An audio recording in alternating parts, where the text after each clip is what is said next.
Hey Jim, Happy New Year. I want to ask you about Wooga, how he's doing. What's the status on him, do you think, for Wednesday? And what is the team missing when he doesn't play? You obviously have a lot of players who can score on this team. What does the team miss when he's not on the floor? Thanks. Well, we miss our leading scorer. We got a lot of good guys who can score, but he's really, really good. He's at the top of that list. Actually, there's four guys on our team that are very, very hard to guard and can produce a lot of points. Nigel Pack, Wiggle Poplar, Matthew Cleveland, and Norshad O'Meara. But we also have guys like Keyshawn George who's stepping up, and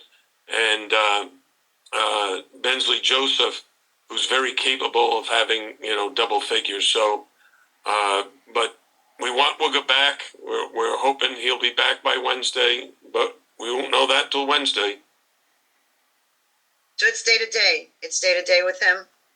Yeah, like we practice in a couple of hours. It's now 11. We practice at 1. We'll see how he does then.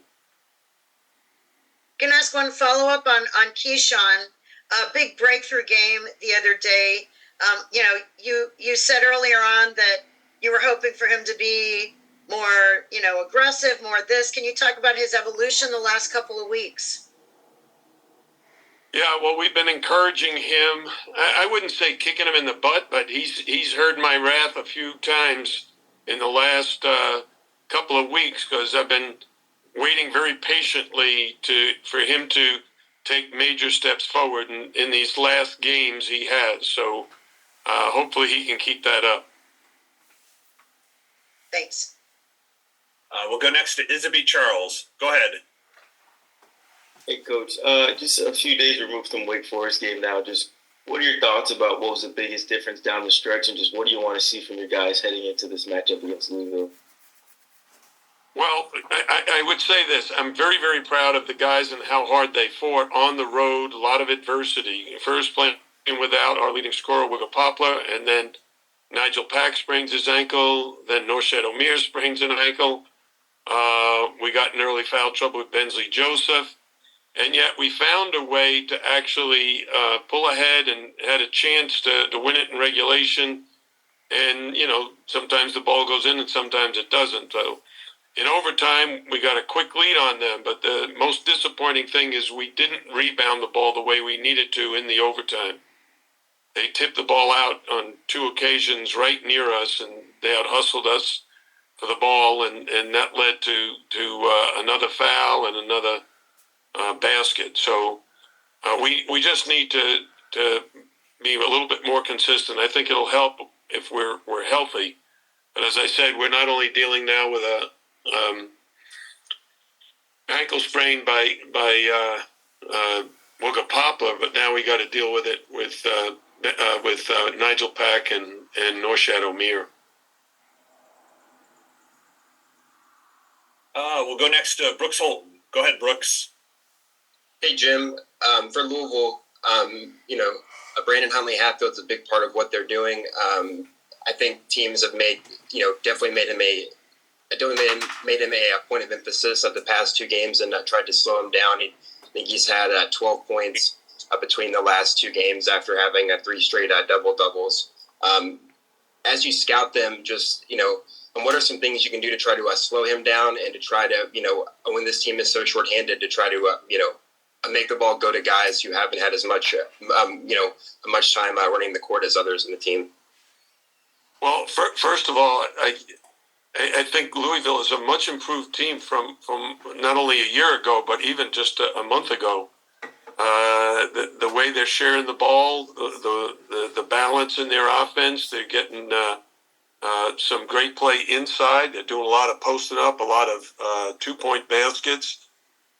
But then their guards are very much like Wake Forest's guards. They're very hard to guard.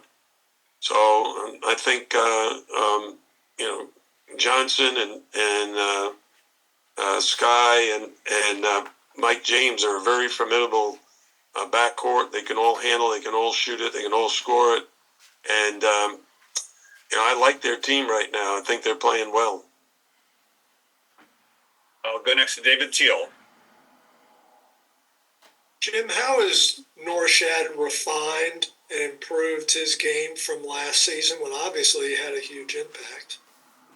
Well, I would say this, David. The first thing is Norshad went on that NBA tour. He did a lot of tryouts and got a lot of feedback from the NBA. And they were all saying that, hey, you need to handle the ball more, you need to shoot some threes, and work on your defense and stuff. So he's taken that to heart. He's doing a very good job. He's handling the ball more and better. He's shooting threes more and better than last year. And he's always been a tremendous competitor at the defensive end of the floor as a post defender and as a rebounder. So I think he's, an all-conference caliber player, having a great year. He's so valuable for us. We got to have him on the floor. He went out for 2 minutes against Wake Forest the other day, and all of a sudden we're down. I think they outscored us like 10-zip. Thank you. We'll go next to Chris Stock. Go ahead, Chris. Hey, Coach, when Wooga returns, are you considering leaving Keyshawn in that starting lineup, or do you still like, having Bensley in that top group with everything he brings to the team, especially his defense? Well, right now, we have 7 guys that I feel very, very confident and comfortable in them rotating with each other because they're all versatile. So we have the veteran crew that started most of the games until, Nigel got hurt and now Wooga got hurt. So we have Nigel, Bensley, Wooga, Matthew Cleveland, Norshad Omier, Keyshawn George, and A.J. Casey. And so those 7 guys have really earned the right to play as many minutes as they can earn on the floor. So we're going to play those 7 and rotate them. And then Christian Watson and Michael Nwako need to be ready because you never know what's going to happen with foul trouble or sickness or injury. So hopefully those guys can really stay ready as well. Go back to Michelle Kaufman. Jim, I want to ask a follow-up on ankles. You mentioned Nigel and Norchad. They both still played, later in the game. Are they 100% for Wednesday, or are they still hobbling a little bit? Oh, no, they're definitely not 100%. I'd say Nigel's in the worst shape. He really helped us by playing, but looking back on it now, would we have done the same thing even with the sprain? Yes, but he's going to need some rest right now. And Norchad, you think he'll be able to go Wednesday? Norchad's a different kind of human being. He's like if you hurt a lion, how does he respond? Well, he just gets angry and is more aggressive. So I think Norshad will be fine. Thank you. We'll squeeze one quick final question in from Jody Denling. Hey, Jim. Jovanovic is a guy that you recruited, obviously was with you guys all last year. He got his first start for Louisville on Saturday. Now they've had some injuries. His minutes have been going up. Can you just talk about what you see? You had him for a year, what he kind of brings to a team, and what you've seen him grow this year and what now that he's at Louisville? Well, the first thing is, last year when he came to us, he was injured a good bit of the preseason.